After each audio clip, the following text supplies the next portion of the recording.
বীর শহীদ আবু সাইদের বাড়ি এবং তার কবরের সামনে এখন তিনি দাঁড়িয়েছেন এবং কবর জিয়ারত করছেন।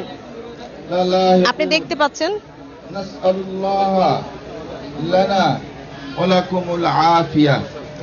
আমরা সবাই সূরা ফাতিহা একবার পড়ি। এই মুহূর্তে কবর জিয়ারতের প্রথম যেই কাজ সেটি চলছেন। উনি কবর জিয়ারত শেষে আবু সাইদের পরিবারের সঙ্গে দেখা করবেন, তারপর এখান থেকে চলে যাবেন রোকেয়া বিশ্ববিদ্যালয়ে। আবু সাইদ রোকেয়া বিশ্ববিদ্যালয়ের ইংরেজি বিভাগের শিক্ষার্থী ছিলেন, যিনি গত 16 জুলাই বৈষম্য বিরোধী ছাত্র আন্দোলনের অন্যতম একজন সমন্বয়ক ছিলেন রোকেয়া বিশ্ববিদ্যালয়ের, এবং সেখানে আমরা দেখেছি কিভাবে পুলিশের গুলিতে একেবারে সামনে দাঁড়িয়ে তিনি নিহত হয়েছেন। এবং এই বীর শহীদকে স্মরণ করতেই কিন্তু আজকে এখানে এসেছেন প্রধান উপদেষ্টা সহ তার যারা আন্দোলনের সহপাঠীরা ছিলেন। আমরা এখানে দেখছি বৈষম্য বিরোধী ছাত্র আন্দোলনের নেতারাও এখানে এসেছেন। সেই সাথে আমরা দেখতে পাচ্ছি এখানে রোকেয়া বিশ্ববিদ্যালয়ের যারা তার সহপাঠীরা ছিলেন তারাও আছেন। আমরা নাহিদ ইসলামকে দেখতে পাচ্ছি, সার্জিস আলমকে দেখছি, এবং সবাইকে বেশ একটি ভাব গাম্ভীর্য এবং আবেগাপ্লুত সবাই। আল্লাহ তার জীবনের সকল গুনাহগুলো মাফ করে দিন।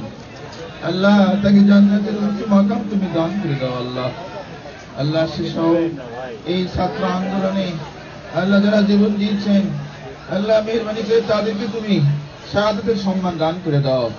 আল্লাহ মেহরবানি করে তাদের সবাইকে তুমি জান্নাত। এই মুহূর্তে আসলে মোনাজাত হচ্ছে এবং মোনাজাতে আবু সাইদের বিদেহী আত্মার মাগফিরাত কামনা করছেন সবাই। আল্লাহ মেহরবানি করে এই দেশের উপর রহমত দান করো। আল্লাহ আল্লাহ এই দেশ পরিচালনার জন্য এখন যারা দায়িত্ব পেয়েছেন, এখানে যারা গ্রামবাসী রয়েছেন তারাও কিন্তু সমবেত আছেন, এবং কড়া নিরাপত্তা, যেহেতু সেনাবাহিনীর কড়া নিরাপত্তা এখানে আছেন, যার ফলে গ্রামবাসীদেরকে খুব কাছাকাছি আসতে দেওয়া হচ্ছে না। কিন্তু বলা চলে যে আবু সাইদের গ্রামে আসলে মানুষের ঢল নেমেছে।